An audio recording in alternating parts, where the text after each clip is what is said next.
Assalamualaikum warahmatullahi wabarakatuh. Semangat pagi anak-anak. Bagaimana kabar kalian untuk hari ini? Semoga selalu sehat ya nak. Di video pembelajaran kali ini Bu Fani akan membahas tentang materi yang ketiga yang ada di teks laporan percobaan, yaitu menelaah struktur dan kebahasaan teks laporan percobaan. Baik anak-anak, perhatikan dengan seksama slide PowerPoint yang akan saya sediakan berikut ini. Struktur, sistematika, dan kaidah kebahasaan teks laporan percobaan. Ada 3 yang nantinya akan kita pelajari. Yang pertama yaitu struktur, yang kedua sistematika, yang ketiga yaitu kaidah kebahasaan yang ada pada teks laporan percobaan. Struktur teks laporan percobaan kalian bisa lihat di buku paket kalian halaman 20 ya. Untuk struktur yang pertama yaitu umum atau pernyataan umum, berisi tentang klasifikasi pernyataan. Isinya menentukan klasifikasi aspek dari sesuatu yang dibahas secara umum. Yang kedua yaitu uraian. Uraian berisi menggambarkan sesuatu yang dibahas secara terperinci, bagian per bagian, kebiasaan atau kebutuhan, penggunaan bahan dan alat, perilaku alamiah, dan hal khusus. Sistematika teks laporan percobaan. Selain disajikan dalam bentuk eksplanasi dan deskripsi, laporan percobaan dapat disajikan secara sistematik seperti penulisan dalam karya ilmiah. Sistematika laporan percobaan sebagai berikut: 1. Judul, 2. Objek, 3. Pelaku percobaan, 4. Tempat dan waktu percobaan, 5. Tujuan, 6. Bahan atau alat, 7. Langkah, 8. Hasil laporan percobaan, 9. Simpulan, 10.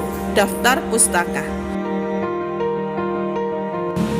Untuk kaidah kebahasaan dalam teks laporan percobaan, kalian juga bisa lihat di buku paket kalian halaman 24 ya.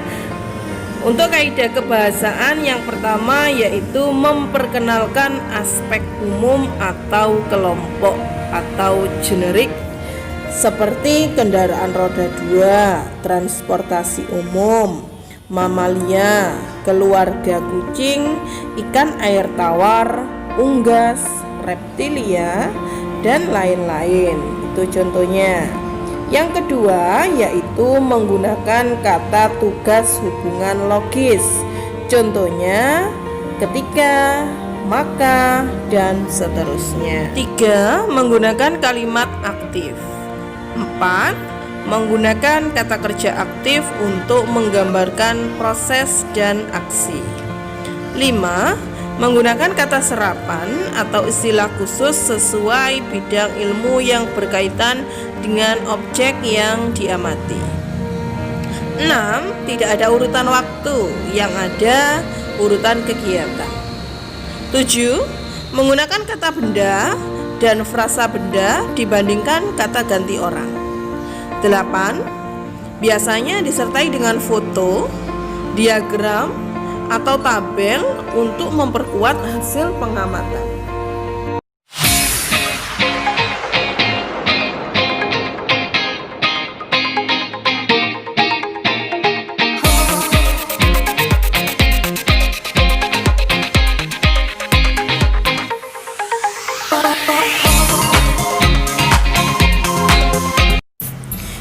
Ini ada tambahan untuk kebahasaan yang digunakan dalam teks laporan percobaan.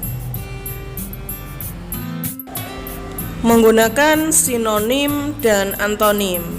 Umumnya pada teks laporan percobaan ada yang bersinonim, ada juga yang berantonim ya.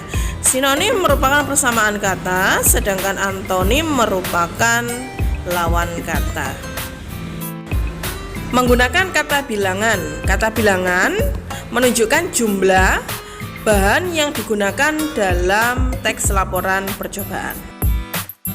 Menggunakan kalimat perintah. Contoh kalimat perintah pada teks laporan percobaan diantaranya yaitu siapkan, aduklah, hindari, tambahkan, tuangkan, sebaiknya, campurkan, dan lain sebagainya. Menggunakan kata hubung. Selain menggunakan kata perintah, teks laporan percobaan juga menggunakan kata hubung. Contohnya yaitu dan, tetapi, apabila, saat, jika, sehingga, meskipun, dan lainnya. Menggunakan kalimat kompleks. Kalimat kompleks yaitu kalimat majemuk, kalimat yang mempunyai lebih dari satu pola atau gabungan dari kalimat tunggal, berarti dua kalimat tunggal ya atau lebih. Contohnya, ayah pergi ke kantor ketika saya masih tidur. Ani membeli buku dan pensil di toko dekat rumahnya. Berdasarkan contoh tersebut dapat disimpulkan ada kalimat kompleks yang selalu menggunakan kata hubung ya, yang ada di garis bawahi yaitu ketika. Menggunakan kata rujukan.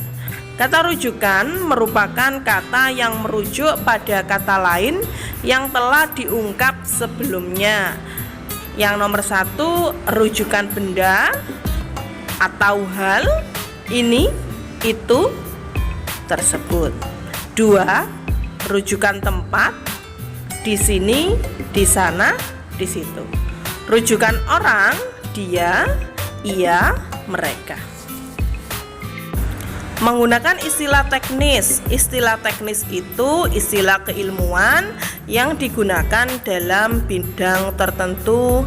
Contohnya zat, mekanis, kimiawi, dan lain-lain. Baik anak-anak, tulislah materi yang ada pada PPT tersebut ya di buku catatanmu. Baik anak-anak, terima kasih atas perhatiannya. Sampai jumpa. Salam literasi.